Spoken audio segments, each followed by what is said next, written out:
Dr. Stola, thanks very much for coming through. What are these people alleged to have done exactly?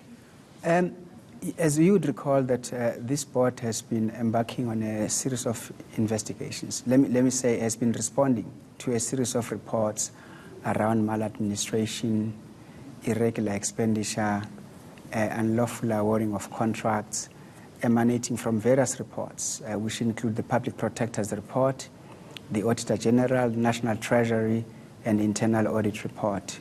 So they've put in place remedial action to afford every employee or executive that has been suspected to have been involved in those irregular activities, just to be given a fair chance and hearing to state their case. So this is an ongoing process that the board has embarked upon. So the 4 executives are now given time off just to prepare for their case. Now, already there are some who say these people are being made scapegoats for really things that were the responsibility of other people above them.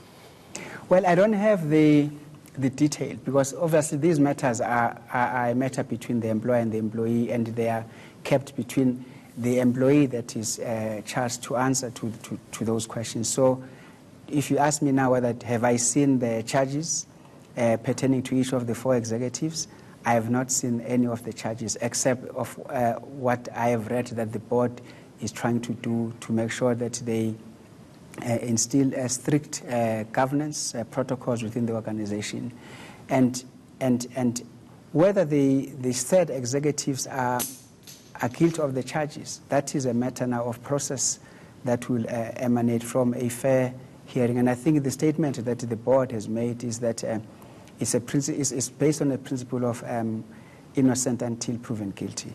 And so that is as far as anyone would know, because those matters are not made public knowledge as to what is the exact charge. Now, what, though, are the things you're saying as the company you've put in place? Because listening to Pravin Gordhan, the Minister of Public Enterprises, saying in Parliament the other day that there is a lot of pushback. You know, the people who've been involved in state capture, many of them are still there, and they are fighting. They are making sure that not only are the things that they have done in the past really, buried, but they are making sure that whoever goes, for them, they take those people on. In other words, those who are doing the cleanup. So what are you referring to when you're saying you've put systems in place? Well, we've just revised this supply chain management policy so that there are no gaps where people are found wanting not to have followed a proper process in the procuring of goods and services. But also the board they've strengthened their various subcommittees.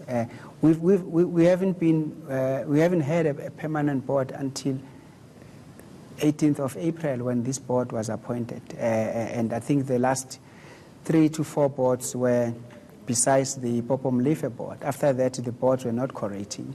So the first thing that this board had to do once it was fully cooperated was to make sure that there are all the committees, whether it's investment committees, is the governance and audit and risk committee, is HR and so forth, so that everything is channeled in a particular process before they even go to board. So at least now the executive knows that if I'm in charge of human capital, I just need to make sure that all my policies are in order, they are approved through a process, through the group executive, finally signed off by the board, and then everyone needs to follow within a particular framework, so a governance framework. So those are part of the processes that the board has put in place. Yeah. Now, this is not the first group, right? What has come of the previous groups that you have looked into? You're talking about that has been put through a process of hearings?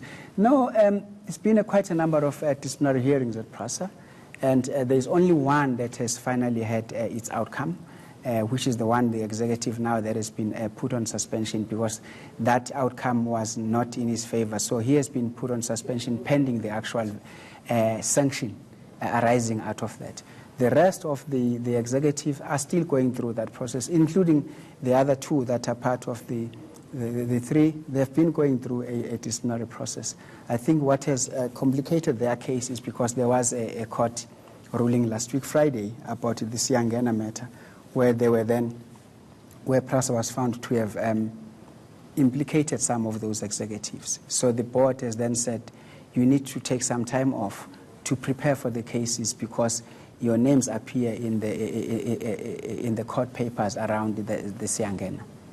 Okay, that's where we're going to leave it for this evening. Thanks very much for coming through. Prasa's Group Chief Executive Officer, Dr. Sithole. 4 executives, Prasa executives, have been put on special leave or suspension. Among other things, they are being accused or implicated, at least, in corruption and wasteful expenditure.